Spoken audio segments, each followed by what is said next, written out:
Pour commencer, question plus globale, comment s'est passée la semaine après une défaite avec quand même quelques buts? Comment ça s'est passé pour votre équipe? Bonjour à tous. Ça a été un match avec différentes choses. Voilà, on a eu beaucoup de déception, de frustration, de colère dans ce début de match et notre entame de match. Ensuite, derrière, je trouve qu'il y a eu des choses qui ont été très intéressantes entre la 20e et la 92e, où il y avait beaucoup d'espoir, où je pense qu'on fait beaucoup de jeux combinés, on marque un très beau deuxième but. Et ensuite, je l'ai parlé en conf de presse à la fin, voilà. Ça a été cruel pour nous parce qu'après avoir les garçons ont eu cette révolte qu'il fallait avoir, où j'avais l'impression qu'ils étaient un peu dos au mur et puis ils ont voulu inverser la situation, ils l'ont très bien fait et puis on a cherché à vouloir le gagner. On a la situation de pouvoir le gagner le 3-2 et puis il y a Rambo qui met sur une perte de notre balle, une perte de notre part, excusez-moi, où je pense que l'analyse de la situation elle est pas très bonne, où je pense qu'on doit mettre le ballon un peu plus loin et pouvoir jouer le deuxième ballon. On joue court, on le perd et puis il a aussi énormément de mérite parce qu'il met un très beau but. Justement, il y a toujours des enseignements à tirer de chaque match, mais un match comme ça où il se passe beaucoup de choses, il y a beaucoup de temps très différents, j'imagine que pour vous c'est plein d'enseignements et plein de choses que vous avez sûrement voulu après remettre au clair, peut-être ajuster, corriger, des choses.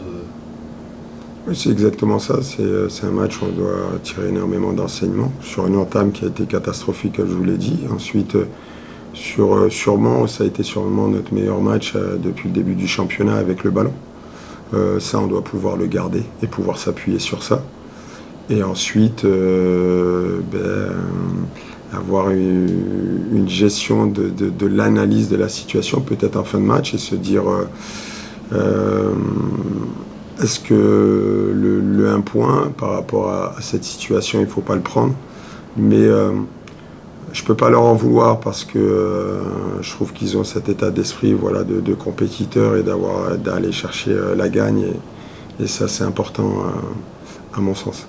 On parlait il y a 2 semaines, la dernière fois qu'on s'était vu en match à domicile, de l'idée d'un match déclic. Est-ce que justement le fait d'avoir été dos au mur, de s'être retrouvé vraiment en situation compliquée pendant ces 20 premières minutes, ça peut être ce déclic que vous attendiez aussi de l'équipe? Souder peut-être un peu plus, de trouver des valeurs justement? Après, souder, je pense que c'est une équipe qui est assez solidaire, c'est une équipe qui dégage beaucoup de caractère, je trouve.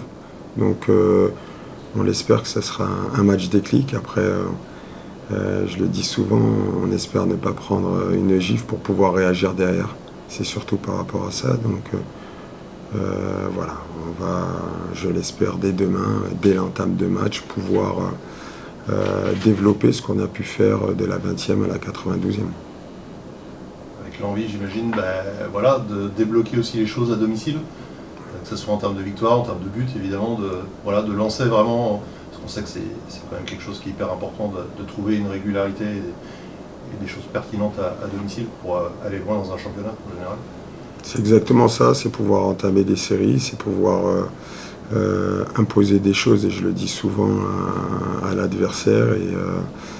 Et je le répète, c'est des garçons qui travaillent très bien et il faut aujourd'hui pouvoir ce travail le retrouver le vendredi soir. Donc, et j'espère que ce sera demain à Marie-Marvin de pouvoir, pour nous, enclencher cette première victoire à domicile. Alors on a pu le voir sur un autre niveau, mais sur le match des féminines, Damien Boigny évoquait qu'il y avait un peu d'émotion au moment de rentrer dans le stade. Est-ce qu'il n'y a pas un espèce de, je dirais pas un complexe, mais un phénomène Marie-Marvin quand le Mans va jouer qui fait qu'on est peut-être un peu plus stressé, un peu plus bloqué? On en parle souvent, après je voudrais qu'on arrête d'en parler, mais c'est pas mon ressenti. Je veux dire, ça doit être un bonheur, ça doit être une chance de pouvoir jouer dans un stade pareil, avec des supporters. Voilà, c'est que du bonus, je le répète encore une fois. Ça doit nous pousser, et ce 12e homme doit pouvoir nous pousser à nous transcender. Donc on doit avoir aucune pression. aucune vraiment, et vraiment se lâcher comme ils ont pu le faire quand ils étaient dos au mur à 2-0. C'est ce que j'attends d'eux, mais voilà, les choses avancent. On voudrait qu'elles avancent plus rapidement, mais je trouve que l'équipe progresse et ça c'est important.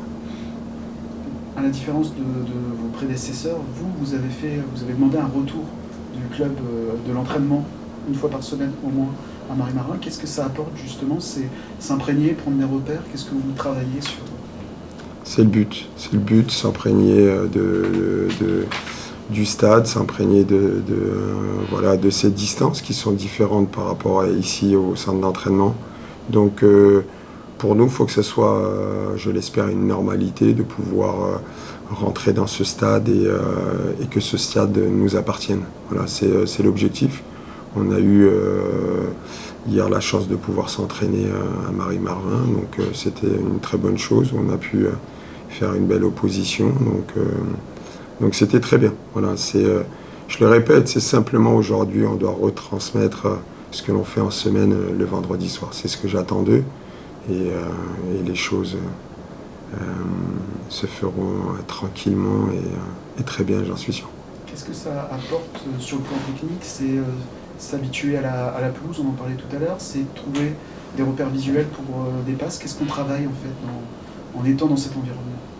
C'est surtout avoir des repères visuels. Je le dis souvent, même par rapport aux attaquants, il y a des repères.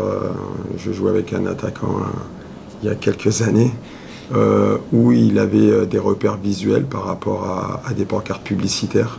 Et en fait, c'est exactement ça. Nos attaquants doivent avoir ces repères visuels.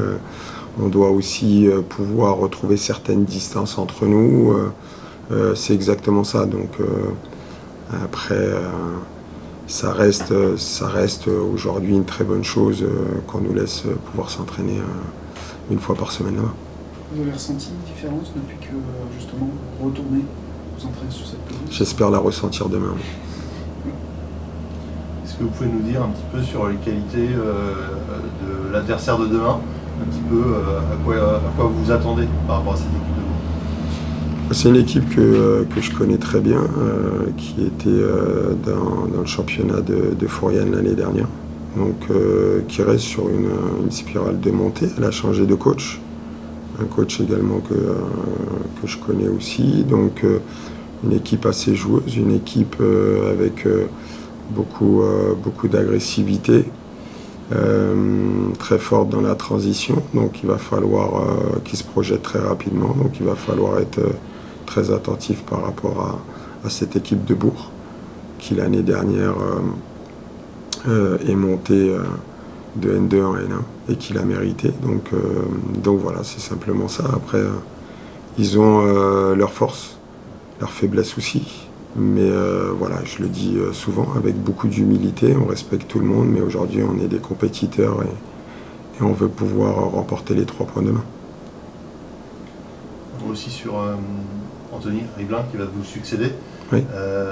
Qu'est-ce que vous pouvez nous en dire justement, l'importance qu'il a dans le dispositif un petit peu que vous mettez en place et comment vous jugez justement son début de saison, tant bien même qu'il avait raté je crois le début parce qu'il était blessé le premier match. C'est ça, oui.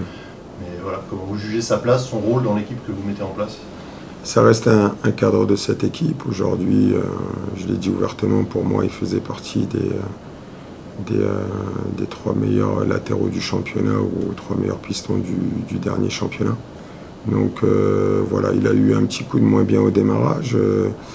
Il a fait un très bon match la semaine dernière. Il est en train aussi de prendre ses repères par rapport à cette position qui, pour moi, il a toutes les qualités pour pouvoir jouer aujourd'hui piston droit, parce que c'est un garçon qui est capable de défendre, c'est un garçon qui est capable d'attaquer avec une bonne VMA, une bonne qualité de pied. Donc c'est un poste qui est fait pour lui, comme je lui ai dit. Et ce qui est bien, voilà, c'est qu'il prend aussi du plaisir à pouvoir jouer là et c'est très bien. C'est un poste qui demande justement un vrai équilibre, puis trouver des repères aussi par rapport à des coéquipiers. Puis il y a eu malgré tout des changements dans l'effectif forcément par rapport à l'année, donc il faut qu'il trouve ses repères par rapport à tout ça. C'est exactement ça.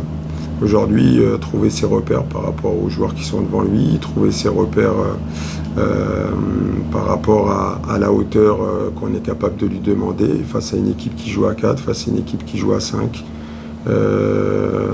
C'est très bien, la semaine dernière il a ouvert son compteur des passes décisives et donc ça c'est très bien, je pense que ça lui donne aussi beaucoup de confiance, donc il va falloir qu'il continue par rapport au match de la semaine dernière.